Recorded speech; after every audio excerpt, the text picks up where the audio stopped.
name's Scott Schmerlson. I am your board member in Board District 3 in the San Fernando Valley. And today we have another episode of Family Voices. And this is absolutely my favorite episode, and I'll tell you why.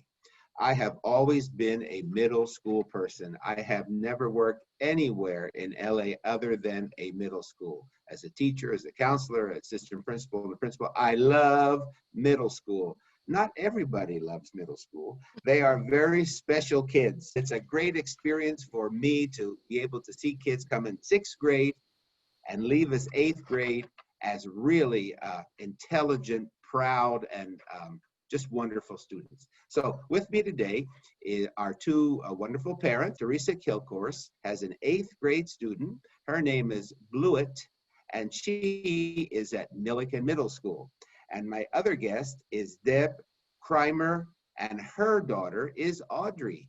And Audrey is a 7th grader at Port Ranch Community Middle School. So welcome to both. My goodness, when we left in March and we thought we're coming back, 2 weeks, we'll see you again. We haven't seen him yet. So we were there in March, and you had to manage March, April, May, and June at distance learning. So what did you learn about distance learning from that experience in the spring to start distance learning in the new semester? So what I learned is that she's much more disorganized than I had realized.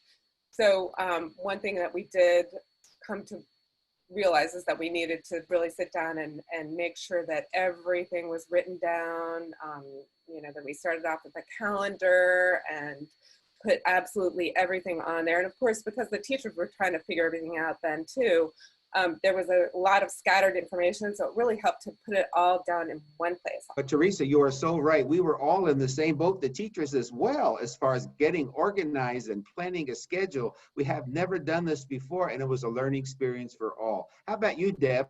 I'm just going to mention that it wasn't just learning that our kids may not have been as organized as we may have thought, but this threw even the teachers into kind of a disorganized chaos. And so I found myself being the teacher's ally, but on the home end, and trying to navigate the classes with my daughter when I could, so that she could understand the material, especially when it came from sources that were materially very dense, like Ingenuity, and they weren't getting the feedback from the teachers as often. So I found spring to be chaotic, but at the same time, it allowed for new ways of experimenting with what works with our own kids and our own busy lives. And eventually, I felt like in June, I was like a hero in some way, but no, the kids were and the teachers were.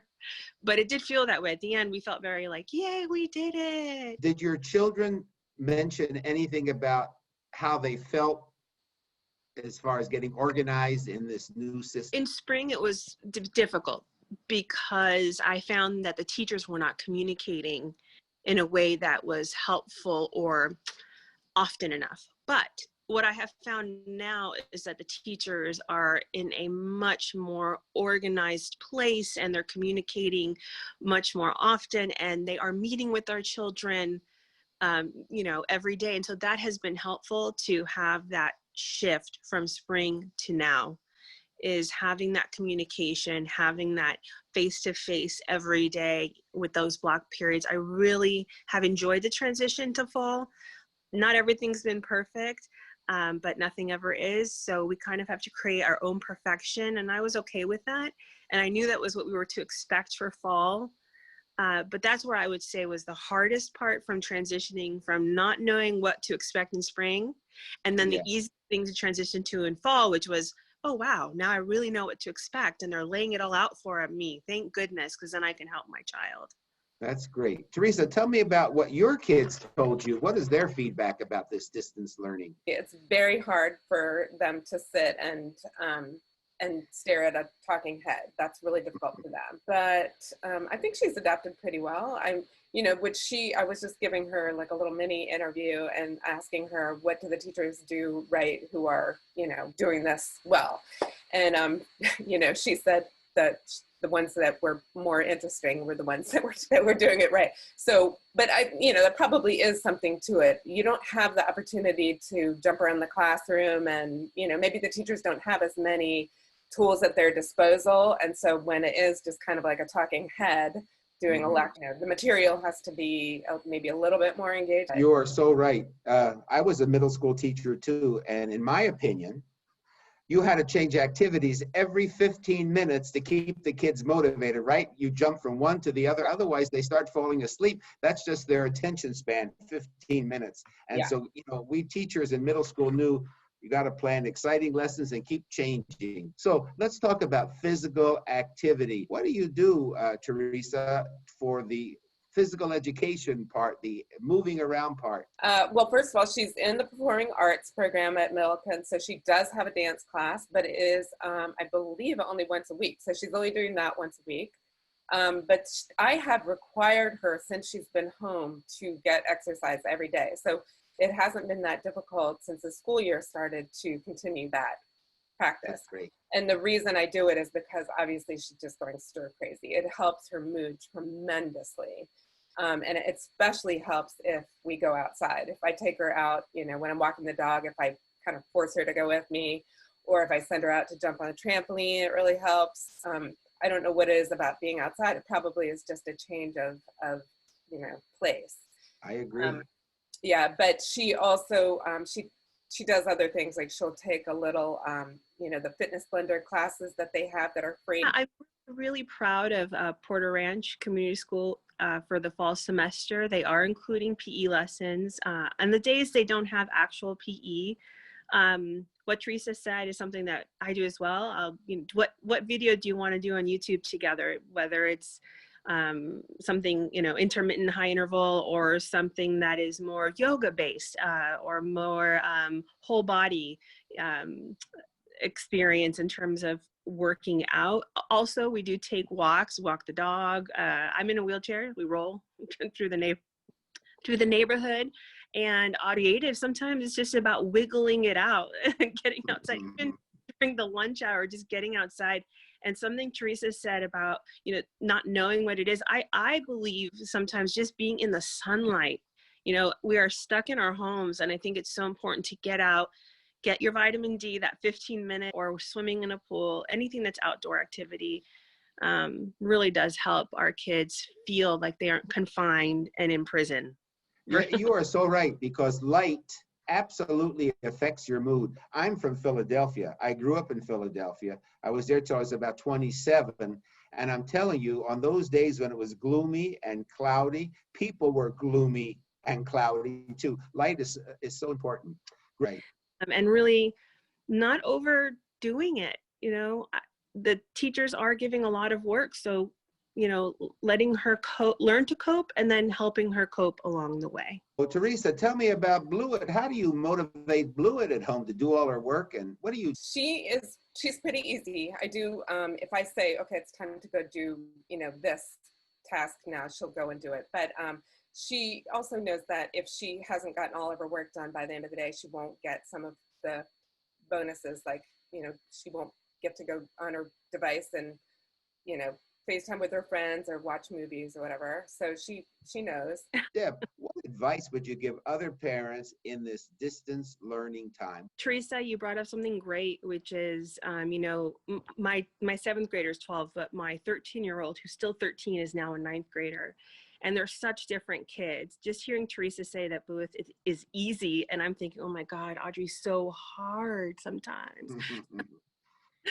Something that I think parents should, it's okay. It's okay if we have one child that is easy and one child that's more difficult. It's okay. It's normal. Breathe through it. We are not here to be perfectionists. We have to be our imperfect perfection, kind of define what works for your family and go forward with that. And it's okay if you don't meet all those high expectations, because we're in such a chaotic time. So sometimes it's okay to lower those expectations in the moment, and then slowly, incrementally work through those. I sit with Audrey, and every math lesson that's on Edgenuity, I sit with her, and then I pause the video before the instructor goes through the actual problems, and I say, hey, do you think you can tell me how to work the problem and see if I get the answer right with you teaching me? So having her teach me helps. And I think something Theresa said also is giving them that independent time. Middle school is that age where they do need to be connected with their friends. They do need to have that FaceTime, or I know they use an app called Discord where they can talk to each other while they're doing their work. But I also, on the other end, I do check everything that's written on her phone. I check every message.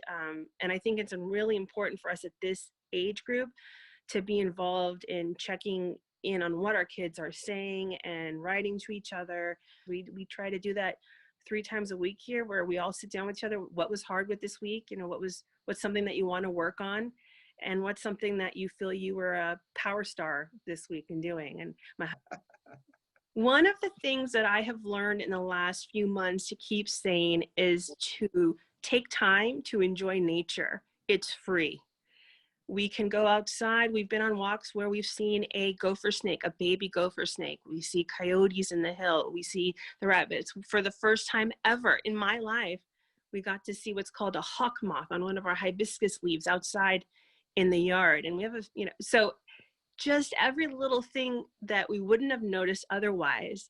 Praying mantis, they're beautiful, by the way, and the kids love seeing them. And they're free educational opportunities that we as parents can have forever. I hope as when my kids are adults, I hope they ask me for those little Jeopardy questions. Okay, Theresa, how about your words of wisdom for our middle school parents who are in the same situation? I feel like this has been such an opportunity. The thing that has really helped us the most is this manual calendar that she has to sit down and physically write everything down on.